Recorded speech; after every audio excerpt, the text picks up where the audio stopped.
Hello, Hidden Gems. It's so good to see everybody here. Day 3. What a day. What a day. Nancy Joe, if you're listening, Hidden Gems, we love you. What a day. What a day. So, let's just go through it bit by bit. What happened? We have some great clips. Thank you to everyone for your well wishes. I am not feeling very well today, so I missed a bit of court. I actually got there and even went in, and then I realized I had to go. So, thank you everyone for your kind wishes. So, but without further ado, we also, by the way, we also have the missing audio from court. There was a problem on the end of court TV. It was not a hidden true crime issue as we streamed the live trial, and they did send the audio to all media. And before court began, let's start with that. Lori requested to file a motion regarding the last witness we heard from yesterday, and that's Daniel Coons. Coons helped process the scene after Charles was shot, attended his autopsy, and has experience as a shooting reconstruction expert. Thus, he is an expert witness. However, yesterday, Lori raised concern about him being considered an expert witness because she didn't have an expert of her own to rebut his testimony. The judge ultimately allowed him in as an expert. This all happened yesterday, but Lori today is now asking for all of his testimony to be struck from the record and for the jury to ignore the things he said. She stated that she had a right due to due process under the 14th Amendment, but when the judge asked Lori her rights and how her rights were being violated, Lori said that she didn't want to argue. Fascinating, right? You're an attorney. You're arguing that you are literally arguing, Lori. You are asking that his testimony be struck. So it's obvious that Lori is not happy about Coons being allowed in as an expert, and her attitude definitely reflected that today. And it also shows that she is not giving up. Picking back up, though, with cross-examination, Lori then wanted to continue on the topic of stippling, which is a pattern of gunshot residue that's burned into the skin when someone is shot at close range. And Coons testified that he did not recall seeing any on Charles's chest. However, Lori asked if he'd be surprised that a medical examiner claimed to have found it and estimated that the shooter was only 2 to 4 feet away from the victim. Coons said he wouldn't necessarily be surprised that the medical examiner found some, and it would still be consistent with his observations at the scene. After the next question, we can see Lori pushing back on an objection. After this next question, we see her pushing back on an objection, which was interesting because she hasn't really argued about any of the previous objections until today. Take a listen. Great.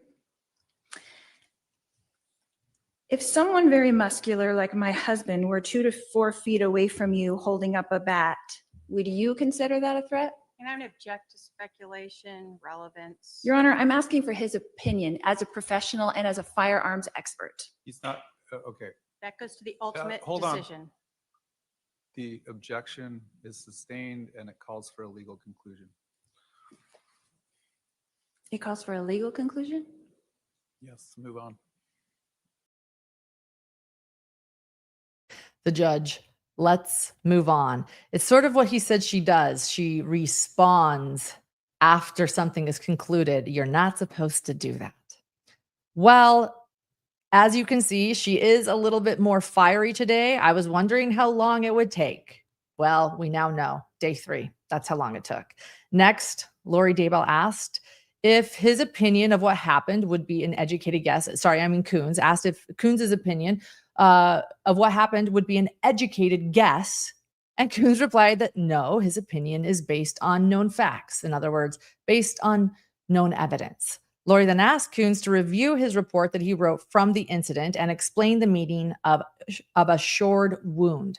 He explained that this would be created where the projectile is trying to exit the body, but the body is up against a firm surface or held in place by tight clothing like spandex.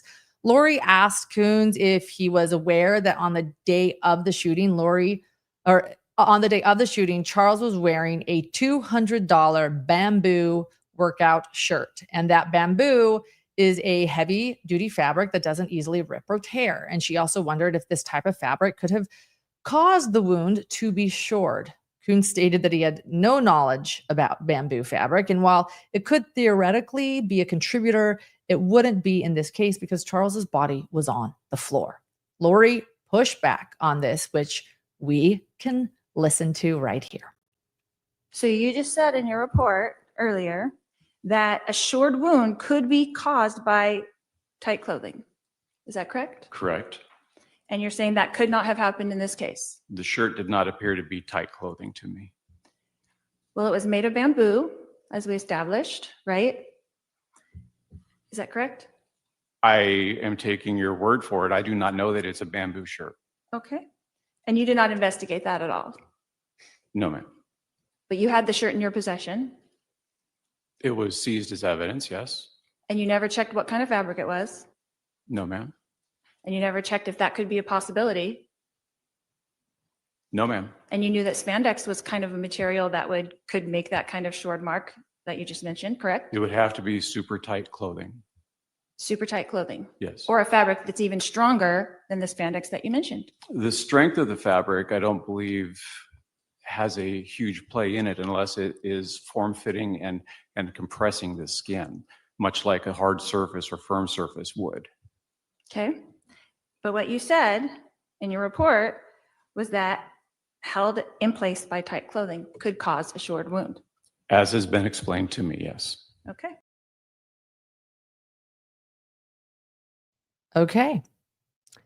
Well, there were several minutes of Laurie trying to get Coons to say that Charles's shirt could have caused a shored wound, but each time it was objected because he said he didn't have knowledge of bamboo fabric and his shirt wasn't tight like spandex. As you remember, he is an expert witness, which means that he has to testify in what he is an expert on, and it's not bamboo fabric. So moving on. Next, Coons testified that the information from the autopsy, the trajectory rods, and the doctor's statements helped him to determine the bullet path and location of the body during the shooting. And then Laurie then asked why there wasn't any tests done to make sure that the bullet actually hit the floor. And Coons stated that the bullet was still intact and in the wood. It was actually in the wood. So testing wasn't necessary. Laurie tried to get him to agree that the divot in the floor could have technically been there prior to them moving in. In other words, it has a bullet in there, but it just could happen to be there, not caused by the bullet. Coons said he didn't think that was possible. And here we can see some footage of Laurie displaying the divot in the floor that Coons believes came from the bullet. In Exhibit 57, Detective, I'm looking. this, where my pin is pointing, Yes, ma'am. that's the defect that you're referring to where the bullet struck. Is that correct? Yes, ma'am. Okay. And these defects were already previously at the residence. Is that correct? Yes, ma'am. And do they look that much significantly different than that to you? Yes, they do. What do you think the measurement difference in that is, in your professional opinion? There is no skill in this photograph. It would be difficult for me to give you an estimate. So in your estimation, this defect is much larger than this defect. Is that correct? The second defect you're pointing to appears to be wood grain indentations. The other is an actual defect in the board. Okay. Thank you. Okay. She loves saying that. Okay. Here, we're going to play one more clip of Coons explaining how Charles's body being against the floor would create what he is referring to as a shored wound. Okay. So that's what you mean by a shored wound. It hit up against something. Is that correct? The terminology as it's been described to me is it's the skin is against a firm surface. So in this particular case, the floor would be the firm surface. So as it's entering or exiting your husband and starting to try to enter the floor is forcing the bullet to kind of ricochet, but the body's still keeping it in place. So it's now deforming a little bit, and it's still expending its energy to escape from underneath the body. Okay. And if my husband was in fact laying on the floor, how did he get out from under his body? Wouldn't it have gotten stuck under? That's my question. Just what? Could you explain that to me? I think I just did. So the bullet is a full metal jacket. It still has its energy. Until it starts striking things to cause resistance to it, to slow it down, it's going to expend its energy at a normal rate. I think I just lost the mic. I'm not sure. No, it's on. Okay. When it starts striking firm objects, then it'll start bleeding the energy away. And in this particular case, as it's exiting your husband's body, it's impacting bone, it's impacting the flesh that's compressed against the floor, and it's impacting the floor now. So there is going to be a lot of resistance against that. Now, where it exited, it's still not free to just fly like the one that went through his chest and out the back. It's still semi-trapped between your husband's body and the floor, so that's going to cause even more energy drain until it comes to rest. Okay. Don't take a shot every time Lori says okay, because it wouldn't be healthy. Also, hearing her refer to Charles as her husband is just grating. Next, Lori asked why Coons didn't look for any alternative, because any alternative possibilities other than Charles laying down when the second shot was fired, and he stated that the information he gathered didn't lead to any other alternate possibilities. He also said that the information given during the interviews did not match everything that he found at the scene. Lori tried to insinuate that since the floor and Charles's shirt weren't tested, and since no one's hands were swabbed for gunshot residue, that Coons came to a conclusion before properly investigating other alternative theories. She also said that there are a lot of things that he still doesn't know, which we can listen to here. So you can't really tell me for sure who shot him, can you? Well, as we've established, I was not present when it happened. I can only go with the facts of what people have said and what the evidence shows. Okay. You don't really know what time he was shot, do you? Actually, no, I don't. Okay. You don't really know if he was falling back or lying supine on the floor, do you? Yes, I do. You don't really know what time my husband actually passed away, do you? No, ma'am, I don't. Thank you. No more questions. During a redirect, prosecutor Trina Kay had Coons go back over all of his findings again. Since many of Lori's questions kind of muddied the waters a bit, here he sums up again what he believes took place.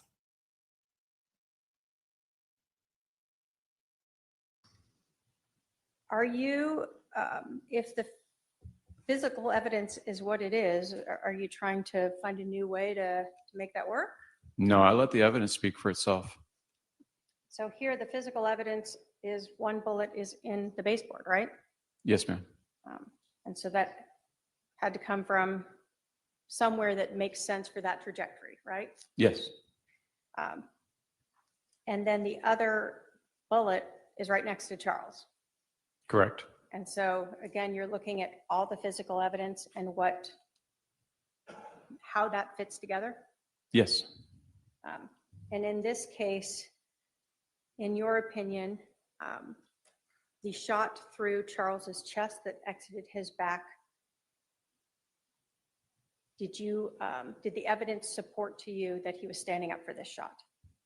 Yes. And in your opinion, looking at all the physical evidence from the casings, the projectile, the injuries to Charles, was that consistent with the shooter? And now that you know the stippling, with the shooter being still in that sort of kitchen hallway-ish area when he fired that shot at Charles? Yes. And in your opinion, again, looking at the casings, the injuries to Charles, the location of the projectile, as well as the shored wound, and the lack of stippling, does that support your opinion that Charles was on the ground when he was shot in the abdomen? Yes, it does. I have no other questions, Your Honor. The next witness on the stand, you ready? Nancy Jo Hancock. Nancy, we are here for your testimony. Nancy Jo Hancock. So who is Nancy Jo? She is who we know went on that date with Charles the day before he was killed on July 10th, 2019.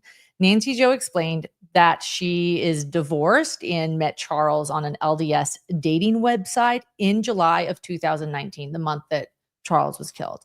Charles eventually asked her for her phone number, and they began texting frequently and talking on the phone for hours. And during these conversations, Charles was very detailed about the aspects of his life, such as his children and why he was separating from his soon-to-be ex-wife, Lori. Nancy Jo said that she found it strange how calm and kind Charles spoke about Lori. So Charles was kind to his soon-to-be ex-wife, even with all of the things they were going through and her new beliefs that went against their LDS or Mormon or Church of Jesus Christ of Latter-day Saints, their religion. He was still kind when speaking about her. However, Nancy decided to keep talking to him despite him still being married, because despite everything going on, he was charming and, in her words, quote, seemed pretty awesome.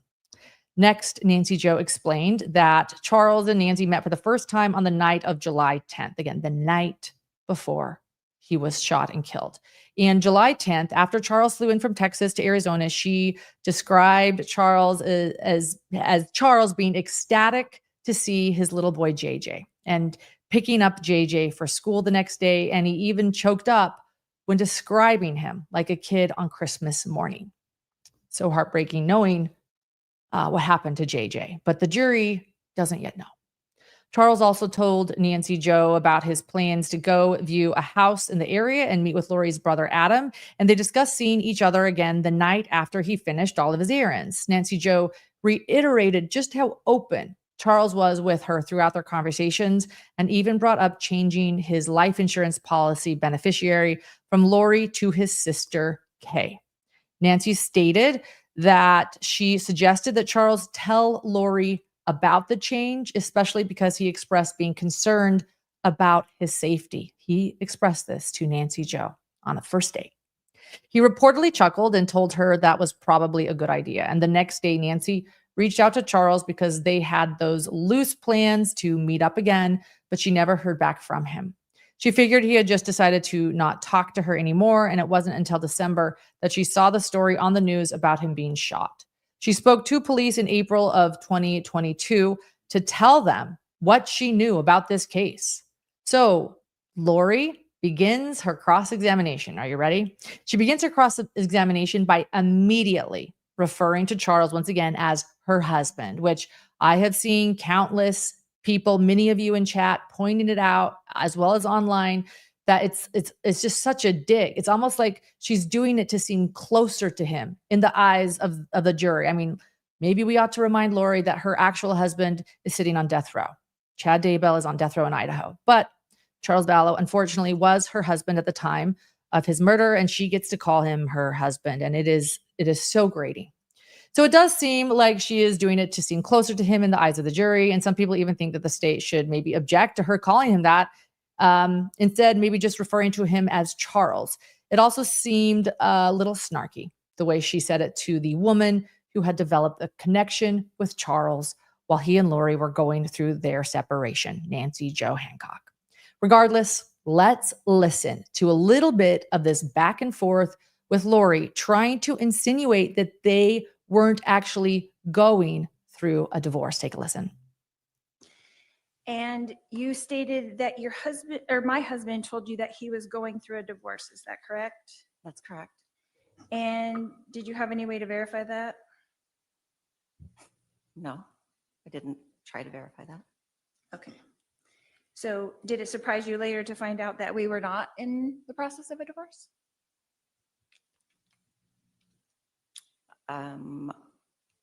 Charles was in the process of a divorce. He was not in the process of a divorce. Did it surprise you to find that out? You've seen it all on TV where we're not getting divorced. Okay. So on the website that you met him, did he say he was divorced? I'm not certain. Would you have gone on a date with him if he would have said he was married? If I would have realized how married he still was, maybe not. But I just met for dinner. I wasn't sleeping with him or anything. Do you go on dates with married men? I'm gonna Not object naturally? Argumentative. I'm going to also object under 611 for harassment. All right. I'll sustain the objection. Your Honor, do I not have a right to cross-examine this witness for what she has already testified to? You can cross-examine her about what she's testified to. So you did go on a date with a married man, I went on a date with Charles. but you did not know he was married. I knew his divorce was not final. His divorce was not started. Okay. And neither was your divorce started, Lori, when you started having an affair with Chad Daybell. But moving on. There were several more instances throughout where Lori is just sort of very nasty and accusatory towards Nancy Jo, like asking her if she usually goes on dates with married men.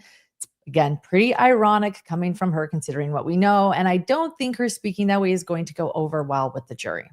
At one point, Lori asked Nancy Jo to describe some of the things she and Charles discussed on their date, which has one particular great moment that we can listen to here. I think this is going to go down in trial history as one of the better moments. Take a listen. So are you trying to tell me and this jury that you went on one date with my husband and he told you all the details of our lives? I'm telling you the truth, and that's what I know. So you spent your whole date getting to know each other, talking about me. Don't flatter yourself. No, we did not spend the whole time talking about you. You knew a lot about me, right? I knew what I've testified to. What else did you talk about on your date? Lots of things. Like what, for instance? Life, kids, the church, lots of things. Okay. Did he tell you about anything about our other 4 children? Yes, So you knew that we did have 5 children as well? I did. Okay. Did he talk to you about my daughter, Kylie? He did. Did he talk about his relationship with her? I don't recall that. Did he talk about the contention in his relationship with my daughter, Kylie? I don't recall that. I'm sure you don't.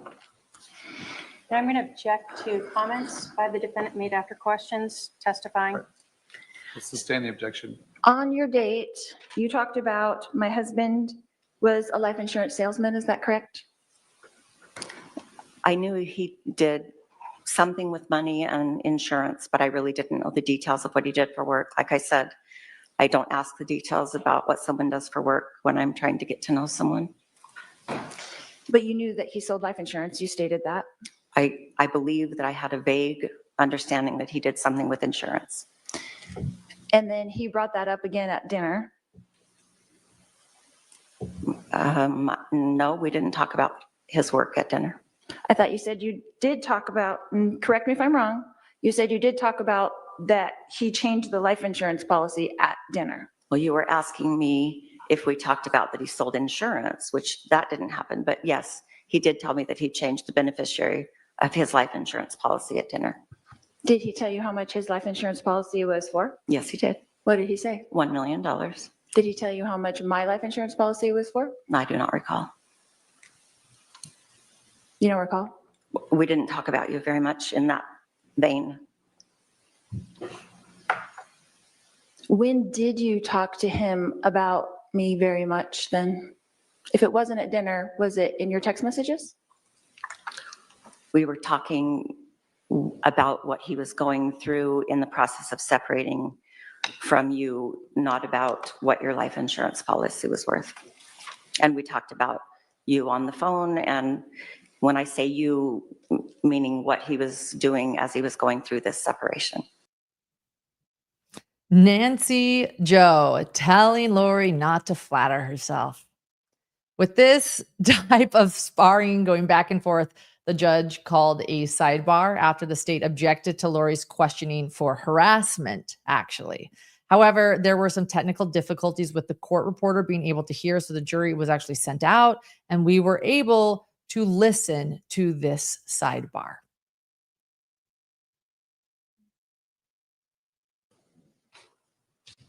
All right, please be seated. The jury is no longer present. The last question the defendant asked of the witness was along the lines of, what things did you discuss about me, meaning the defendant? Is that correct? That's what I Yes. recall, Your Honor. Are you sure you wanted to answer that question? Because you're opening up a really big door. If you want her to answer the question, I'll have her answer the question. How am I supposed to know what a lot of things are?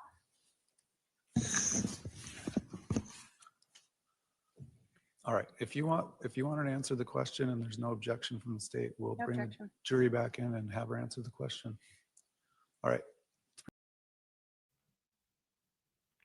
Of course, the state didn't have any objection to that, probably because what Nancy and Charles spoke about won't make Lori look very good. And after the sidebar, court let out for lunch and then resumed back with cross-examination of Nancy Joe. And for those that were wondering where I was during my lunch live on YouTube, forgive me for missing today.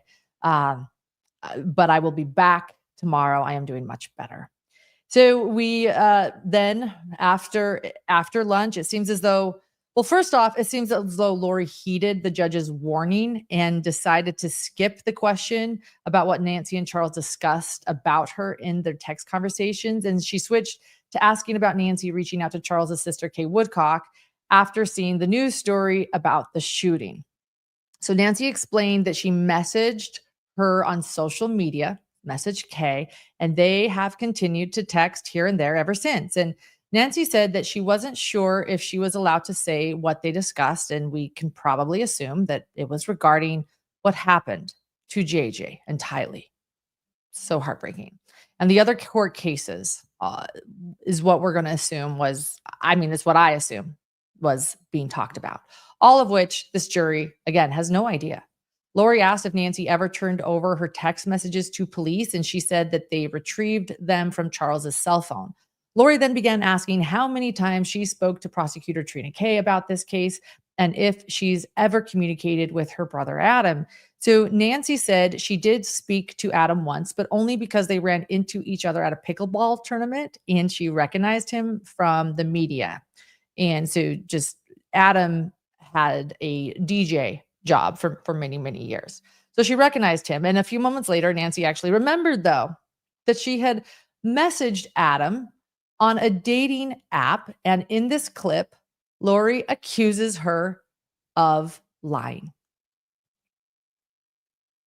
So on a dating app, your brother's picture came up on my dating app. And I sent him a message and said, but he had a different name that he used, not Adam. And so I just sent him a message and said if he was going to use someone else's pictures, he should probably pick someone different than Adam Cox. That's how I met him. That's how you met my brother, Adam? Correct. Do you know what perjury is? Absolutely. I object, Your Honor, to Question. argumentative harassment. Argumentative.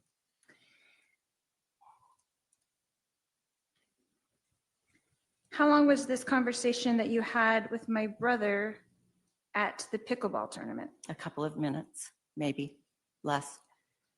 And how many times had you communicated with him before that? Only that message on that dating app. Besides that, One message, one time?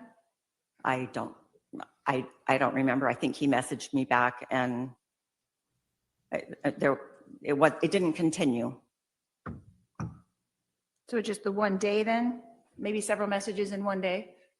I might have sent him one other message, but it was just one interaction and there was nothing further. And you did not schedule a date with him?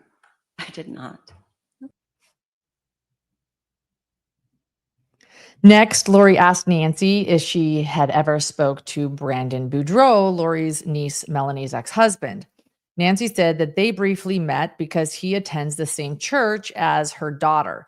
Lori asked if Nancy knew that she wasn't aware of Charles being on dating websites, but the state objected.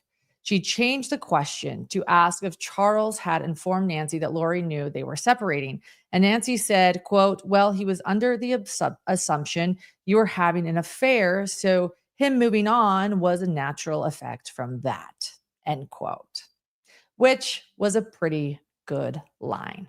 There were a few more times when Lori was just very snarky towards Nancy and even cut her off by saying, quote, that's enough, in the middle of her answer, which I'm actually surprised wasn't objected to. But finally, after all of that, it was time for redirect. Nancy testified that she was the one who reached out to police first after learning about Charles's death, which surprised her, since it surprised Lori, since the police had his phone and could have seen their conversations the night before he died. Excuse me.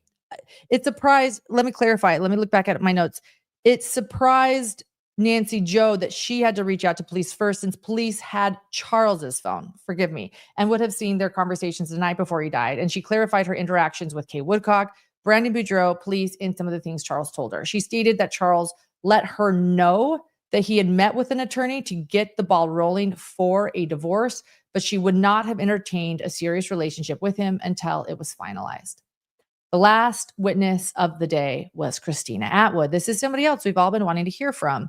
Christina was another one of Lori's friends and was part of some exorcisms. You know what? I'll just tell you about her testimony. Christina explained that she first met Lori and Charles at church and they became friends. After the Vallows moved to Hawaii, Christina and her family went and visited them there in 2015. So pretty close. And then after they moved back to Arizona in 2018, she began spending time with Lori again. And at the beginning of 2019, Lori invited Christina to go with her to Hawaii again, but she couldn't recall why and ended up not being able to go at this time. But during the same time, Lori began confiding in Christina about some things going on in her life, including her marriage. She said that she was upset with Charles and that they weren't living together anymore. She also knew that Lori had been going to Hawaii by herself and didn't want very many people to know. Christina stated that at this time, JJ was actually staying with Charles and JJ was staying with Charles, and then Tylee was staying with Alex. Christina testified that one of the main reasons Lori was upset with Charles is because he tried to get her temple recommend taken away. So she didn't want Charles knowing where she was. And when Lori got back to Arizona in the spring of 2019, she invited Christina to attend a group meeting. The people at the meeting were Lori, Zulema, Melanie Gibb, Nicole Earle, and Serena Sharp. At this meeting, Lori told the group that she was concerned that dark spirits were plaguing and possessing Charles. Christina said she was disturbed about what Lori and her brother Alex were saying about Charles, and even another woman attending the meeting named Serena. We will hear from Serena. Christina confronted Lori about this, and it became obvious that she began distancing herself from Serena and Christina going forward. Moving forward, that's when the distance started happening. And then, just so everybody knows, this is actually where audio went out during trial, and it went out for everyone. It was a Court TV mishap. Court TV is Pool. They are streaming the trial for all of the media, and it went out for about 15 minutes, but don't worry, we actually do have that on our YouTube channel. It's youtube.com/HiddenTrueCrime. You can listen to it there. For those listening to the podcast, YouTube, that's where you can find it.